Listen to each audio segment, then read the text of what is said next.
서울광역방송센터입니다. 2024년 올해는 김대중 대통령 탄생 100주년 그리고 서거 15주기가 되는 해입니다. 지난 일요일 서울국립현충원에서 15주기 추도식이 엄수됐는데 오늘 서울 광화문 프레스센터 국제회의장에선 김대중 평화센터 등 주관으로 김대중 대통령 탄생 100주년 포럼이 열렸습니다. 여의도 초대석 김대중 정부 청와대 정무비서관, 정책기획비서관, 국정상황실장을 지냈고 17, 18, 19대 3선 국회의원 그리고 문재인 정부 초대 정무수석을 지낸 김대중 노무현 정권의 계승자를 자임하는 전병헌 새로운 미래 대표와 관련 얘기 해보겠습니다. 대표님 어서 오십시오. 네, 반갑습니다. 팸플릿을 뭘 하나 가져오셨는데 그게 오늘 오늘 이게 네. 프레스센터에서 그 한겨레 신문 주최로 네. 김대중 평화센터하고 김대중 재단 네. 그리고 김대중 도서관에서 공동 주최한 김대중 탄생 100주년 포럼 그 팜플렛입니다. 뭐 어떤 말들이 나왔나요? 아무래도 지금 한반도가 그 김대중 대통령이 집권하던 네. 남북 6.15 정상회담을 통해서 네. 한반도의 평화 분위기가 무르익고 언제든지 북한을 갈 수 있는 날이 멀지 않았다라는 네. 그런 기대가 있었던 것과는 다르게 지금 상당히 남북 관계에 경색돼 있잖아요. 네. 그런 측면에서 현재 오늘의 그 남북 관계의 그 심각성과 문제점 이런 것들을 좀 짚고 김대중 대통령이 걸어온 길 그리고 김대중 대통령께서 제시한 3단계 통일론 등 그런 해법을 통해서 현재의 그 어두운 남북관계의 그림자를 어느 정도 그 우리가 파헤쳐 헤쳐나갈 수 있을 것인가 라는 그런 취지에서 이제 오늘 행사가 있었죠.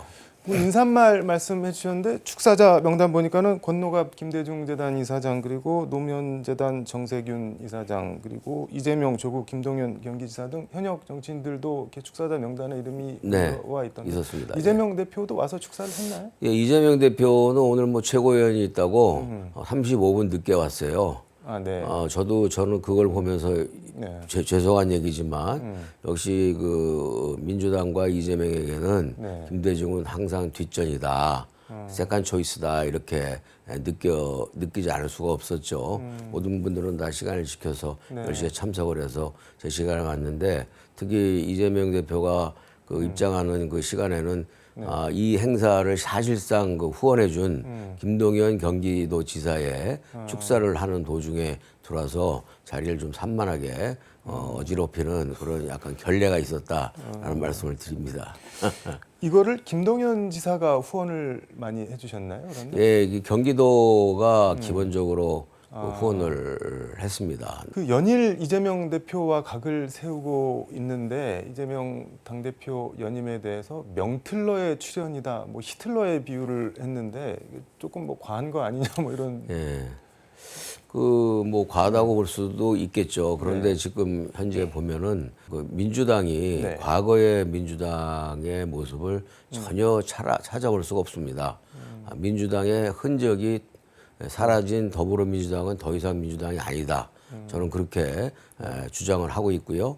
특히 그 100년 전에 그 나치당의 출현과 히틀러에 등장했던 그런 그 사회적인 배경이나 정치적인 분위기가 매우 흡사하다. 지금은 히틀러를 매우 그 적그리스도라를 정도로 악마화로 하고 있지만 그 당시 독일 국민들은 절대적인 지지를 보냈던 것이거든요. 근데 지금 오늘날의 그 민주당이 완전히 다양성이 실종되고 그리고 이 비주류의 공간을 일도 허용하지 않는 그런 그 완전 일극 체제 그러면서 결코 그 북한의 그 김일성, 김정일, 김정은으로 이어지는 그런 우상화 분위기에 못지않는 그런 우상화 분위기가 있기 때문에 이거는 100년 전에 히틀러가 등장할 때의 그 분위기와 문화도 비슷하다. 사실 이번에 85% 이상의 득표를 했습니다만 그것도 저는 의구심이 드는 게 90%의 득표를 오히려 조정한 것이 아닌가 저는 그런 사실 의구심도 있어요. 그게 무슨 말씀인가요? 그거는 90% 이상 받으면 그건 좀 너무 네. 심한 일극체제라는 비판을 받을까봐 지지율을 네. 그 조정했거나 네. 보이지 않는 손이 이 경선에 네. 그 개입했을 그런 개연성도 있다. 저는 충분히 그런 의심을 하고요. 아니 특히 근데 대의원이나 당원들이 누가 뭐 어떤 표를 던질 줄 알고 그거를 보이지 않는 손이 설령 있다고 하더라도 그 조정이 가능한가요? 저는 제가 생각할 때는 이거는 그 지난 네. 총선에서도 총선 공천 과정에서도 보면은 예외 없이 네. 그 비명들은 경선을 했던 비명들은 100%다 낙선을 했거든요. 네. 그리고 상대가 누구이든 간에 그런 그 어떤 행태가 이번 전당대회에서도 좀 혹시 벌어진 것이 아닌가라는 의구심을 갖게 되는 거죠. 더군다나 정봉주 의원 같은 경우에 이건 상당히 충격적이다. 이것이 과연 믿을 수 있는 결과인가라는 부분에 있어서 의구심이 있다. 이런 말씀을 드리지 않을 수가 없습니다. 정봉주 의원이 미끄러진 거랑 이재명 대표 득표율이 조정이 됐다. 이거는 전혀 다른 얘기인 것 같아요. 다른 얘기가 아니고요. 결과 대의원들과 네. 투표인단들이 투표한 결과를 집계하는 과정에서 그것에 대한 집계하는 과정에서의 공정성과 엄밀성이 네. 어느 정도 보장이 되는가. 그거는 민주당 이외에는 아무도 모르거든요. 그런데 민주당은 지금 이미 완전히 그 이재명 일극 체제에다가 거의 우상화된 그런 문화를 갖고 있는 상태란 말이죠. 네. 그런 상황에서는 그 어떤 그 개연성이나 가능성도 그 우리가 부정할 수 없는 그런 상황의 의구심을 충분히 낳기에 충분하다 이런 생각인 거죠. 이게 뭐 같은 선상 질문인 것 같은데 지금 1930년대 독일 뭐 괴벨스라는 그런 사람이 있던 독일하고 지금 2024년 한국을 비교를 같이 할 수가 있을까요? 이게 가능할까요? 그런데 근데 저는 네. 지금 분위기가 벌써 보십시오. 네. 거의 그 이재명 이외에는 민주당에서 네. 어느 누구도 일도 지금 발을 붙일 수가 없는 상황이에요. 그리고 이재명 1기하고 이제 이재명 2기가 있는데 네. 시즌 1과 시즌 2라고 볼 때 시즌 1에는 그래도 뭐 고민정 그 최고위원이라든지 한두 분의 네. 비명계가 있어서 그 최고위원 석상에서 좀 쓴소리도 좀 하고 이견도 좀 나오고 그랬던 사실이 있었는데 이번에는 네. 최고위원 경선 자체가 그야말로 명비어천과 경연장을 방불케 하는 네. 그런 그 이른바 아부와 충성 경쟁장이 돼 있었거든요. 네. 그런 상황에서 보면은 시즌 2는 네. 완전히 이재명 일극 체제를 넘어서 거의 이제 총통 체제가 됐다라고 지적해도 그렇게 무례한 지적이 아니라고 생각합니다. 그 페이스북에 명틀러 출연으로 대한민국이 총체적 퇴행 위기에 빠졌다 이렇게 네. 쓰셨던데 그 정도로 보시는 건가요? 여러분? 예, 정치라는 것은 다양성이 가장 중요하고 네. 민주사회에서 민주공당에서의 그 어떤 경선이나 네. 그 이 정체성은 다양성의 공존입니다. 김대중 대통령 시절에 정말 카리스마가 대단했고 제왕적 총재라는 얘기를 들었지 않습니까? 그럼에도 불구하고 그 당시에는 우리 호남 그 광주 시민 여러분들이 한번 돌이켜 보면은 김대중 대통령님도요 네. 한 30% 내지 40%, 약 35% 안팎의 비주류를 인정했어요. 그래서 그 김대중 그 총재께서도 경선의 결과가 70%를 넘는 적이 별로 없었어요. 그런데 이번에는 완전히 90%를 갖다가 자기네들도 민망했는지 85%로 5% 정도 하향 조정한 것 같은데 네. 이런 식의 그 정당 문화가 과연 민주사회에서의 민주공당으로서의 네. 그 투표 결과로 나타날 수 있는 것인가? 저는 이것이 이재명에 대한 절대적인 지지라고 이렇게 자랑할 문제가 아니고 오히려 부끄러워해야 될 문제다 이렇게 생각하고요. 기본적으로 저는 김대중 대통령의 정치적 제자라고 생각하는 사람인데 네. 김대중 대통령이 이재명만 못해서 90%, 85% 지지를 못 받았을까요? 그건 아니거든요. 이제 민주당은 없다. 더불어민주당은 더 이상 민주당이 아니다. 민주당 흔적도 없이 사라지고 더불어민주당은 이재명 당일 뿐이다. 그러니까 뭐 정리를 하면은 지금의 민주당에는 DJ 정신도 없고 민주주의도 없다 뭐 그런 말씀이신 것 같은데 예. 무슨 말씀이신지 알겠는데 검찰 독재보다 더한 괴물 뭐 이런 표현도 쓰셨던데 이거는 네. 지금 이재명 대표 민주당이 윤석열 정부 윤석열 정권보다 더 안 좋다는 건가요? 저는 윤석열 그 대통령과 이재명 그 대표가 네. 아주 교활한 정치적인 공생을 하고 있다. 이재명 대표가 사법 리스크 속에서도 네. 저렇게 지지를 유지를 하고 지난 총선에서도 네. 상당한 의석을 얻은 데는 윤석열의 완벽한 국정 실패가 그 반사 이익을 거의 독점하다시피 어찌됐든 제1야당의 위상을 갖고 있기 때문에 그 반사적인 이익을 민주당이 가졌던 것이고. 아니 근데 궁금한 게 그러면은 윤석열 대통령이 본인이 실패해서 이재명 대표를 밀어줄 뭐 이유 같은 게 뭐가? 결과적으로 네. 우리가 적대적인 공생관계라는 게 그런 것인 거죠. 네. 둘 사이에 실제 사이는 안 좋은데 그 둘이 서로가 서로에게 필요한 상황. 그것이 이재명의 승리가 아니라 저는 윤석열의 참패라고 생각을 해요. 윤석열의 참패 결과가 이제 그 민주당의 선거 결과에서의 승리로 이어졌지만 이것이 결코 이 본질이 오래 갈 수는 없다. 남의 실패에 의탁해서 자신의 그 지지율을 또 지지를 갖다가 유지하고 있는 것은 이것은 모래성이다 이렇게 생각해서 오래가지 못한다고 봅니다. 윤석열 대통령 이재명 대표라고 안 하시고 표현을 계속 윤석열 이재명 이렇게 하시네요. 네? 그 표현을 갖다가 지칭을 네. 예, 그 이재명 대표가 아니라 계속 그냥 이재명 시간을 절약하기 위해서요. 시간 절약. 윤석열 네. 대한민국 대통령이 윤석열 대통령이라는 것은 대한민국 사람이라면 모르는 사람이 없고 그다음에 지금 이번에 엊그제 그 거의 90%에 육박하는 절대 이 다수로 그 지금 시즌 2 방탄 그 대표가 탄생을 했기 때문에 그 모를 사람이 없으니까 제가 이 직책을 뭐 생략해서 불렀는데 폄하하시려는 의도는 아니신가요? 폄하하려는 의도는 아니에요. 네, 그냥 자연스럽게 편하게 얘기를 하다 보니까 네, 네. 이 시간 이후에는 직책을 붙이도록 하겠습니다. 우리 앵커께서 지적을 해주셨으니까. 아닙니다. 그 민주당은 당대표실에 김대중 노무현 대통령의 사진을 걸어놓을 자격도 정통성도 없다. 우리 새 미래가 가져오겠다라고 이렇게 말씀을 하셨는데 네. 뭐 당장 이런 지적이 나올 수 있을 것 같은데 좀 죄송한 말씀이지만 뭐 가져갈 실력은 있고 뭐 이런 냉소 같은 게 나올 것 같은데요. 예. 이 상처에 소금을 뿌리는 질문을 하셨네요. 죄송합니다.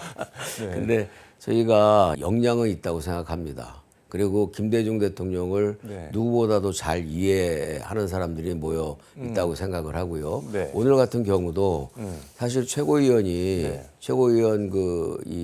회의가 오늘 한겨레 신문에 김대중 탄생 100년 포럼 참석에 시간을 갖다가 35분씩 늦게 올 정도로 그렇게 중요한 것인가? 그렇다면은 최고위원 회의를 오늘만큼은 30분 정도 당겨서 하고 시간을 지켰어야 되는 게 맞지 않는가? 저는 그런 생각인 거죠. 그러니까는 뭐 쉽게 말씀하면 뭐 하나를 보면 열을 안다. 그렇죠. 그러니까 그런 걸 보면은 하나같이 그 김대중 대통령이나 김대중 총재에 대해서는 늘 항상 후순위다. 그래서 이번에 사저 문제 같은 경우도 이 사저 문제가 5일날 처음 단독 기사로 보도가 됐었는데 그 일주일 동안 제가 지켜봤어요. 기다렸어요. 근데 일주일 동안 누구도 나서는 사람이 없었고 그리고 그 대변인실에서 그 많은 대변인들이 논평 한 줄 내는 사람이 없었습니다. 쭉 지켜보신 건가요? 지켜봤죠, 당연히. 그리고 지켜보고서 일주일 동안 딱 제가 유예 기간을 둔 다음에 일주일 후에 7일째 되는 날에 제가 긴급 최고회의를 동교동 사저에서 세밀의 긴급 최고회의를 열면서 이 문제를 공식적으로 공론화하고 이슈화 시킨 것이죠. 근데 저는 이거 뭐 개인적으로 궁금하기도 한데 그 1988년 김대중 총재 평민당 전문위원으로 정치를 시작을 하셨는데 보면은 87년 대선에서 김대중 대통령이 지고 92년에도 지고 정계 은퇴하고 영국 가셨다가 이제 오셔서 새정치국민회의 만들어서 이제 97년 대선에서 뭐 1971년에 박정희 대통령이랑 붙었던 것까지 하면은 사수 만에 대통령이 되신 거잖아요. 네, 네. 그 긴 기간 동안 네. 김대중이 대통령이 되어야 한다. 뭐 그거에 대해서 이론 같은 게 전혀 그 주변에 있는 분들이나 당에 없었을 거 아니에요. 네. 근데 그런 비슷한 게 지금 이재명 대표를 지지하는 사람들이나 뭐 민주당에도 당연히 무조건 이재명이 대통령 돼야 된다. 뭐 그런 믿음이나 뭐 그런 게 있을 거 아니에요. 네. 그 둘이 다른 건가요? 그 완전히 다르죠. 어떻게 다른 건가요? 그 우리가 흔히 공자님 말씀에 수신제가 치국 평천하라고 했잖아요. 네. 김대중 대통령님은 수신과 제가가 되어 있던 분이고 네. 그리고 평생을 그 험난한 그 민주화 투쟁의 과정을 거치면서 네. 목숨을 건 투쟁의 결과물로서 김대중이라는 지도자가 만들어진 거죠. 네. 시대가 만들었다고 생각하는데 이재명은 전혀 김대중 대통령이 걸어온 길과는 전혀 다르죠. 기본적으로 네. 수신 제가가 기본적으로 이번에 그리고 또 자기의 그 사법 리스크를 이 사법 리스크를 혼자 네. 국회의원이라는 그 불체포 특권만 가진 그런 그 신분으로서는 막아내기가 버겁다고 생각해서 네. 이 당 대표까지 출마를 해서 당 대표로 나서면서 그런 그 사유화된 그런 행태를 보인 것으로 보면은 네. 김대중 대통령과 이재명과는 본질적으로 다르다. 그리고 기본적으로 네. 수신이 안 된 분이다. 저는 이재명 대표는 지난 대선 잘 생각해 보십시오. 우리 광주 전남 시민 여러분들.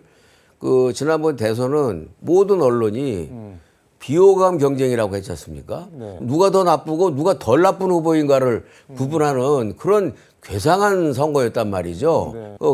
그런 그 후보인데 또다시 이거를 그 대통령 선거에 또 본인이 네. 또 나서겠다고 하고 그거는 저는 제2의 이해창을 만드는 꼴이 될 것이라고 생각을 하기 때문에 그 말씀은 그러면은 대통령이 될 자격도 기본적으로 없고 또 나와도 또 안 될 거다 그런 말씀이에요. 예, 저는 안 된다고 생각해요. 왜냐하면 사법 리스크가 네. 하나도 해결된 게 없잖아요. 그리고 지금 전문 법조계 네.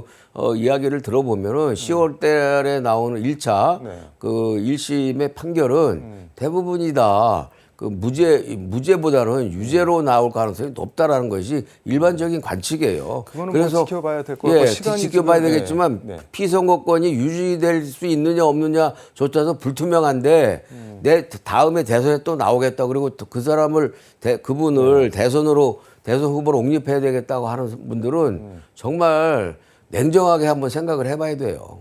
시간이 다 돼서 김대중 대통령 사저 얘기는 오늘 더 물어볼 시간은 안 될 것 같고 뭐 강조하시고 싶은 말씀 마무리 말씀 겸해서 듣도록 하겠습니다.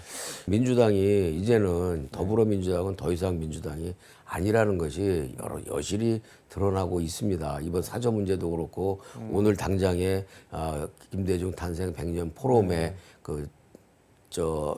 처신하는 대처하는 자세도 그렇고 그래서 지금 그 더 이상 네. 그 이른바 이재명과 그 개딸들의 가스라이팅에 그 속아 넘어가지 말고 정말 냉정하게 현실과 진실 여부를 잘 밝혀서 과연 다음의 대선에 누가 나오는 것이 우리가 정권을 되찾아올 수 있을 것인가라는 점을 진지하게 한번 고민해 보셨으면 좋겠습니다. 그리고 더불어서 이낙연 대표가 지금 우리 광주 전남 시민 여러분께서 이낙연이라는 사람을 키우기에는 굉장히 시간도 많이 걸리고 어려운데 사람을 자르기에는 너무나 쉽습니다.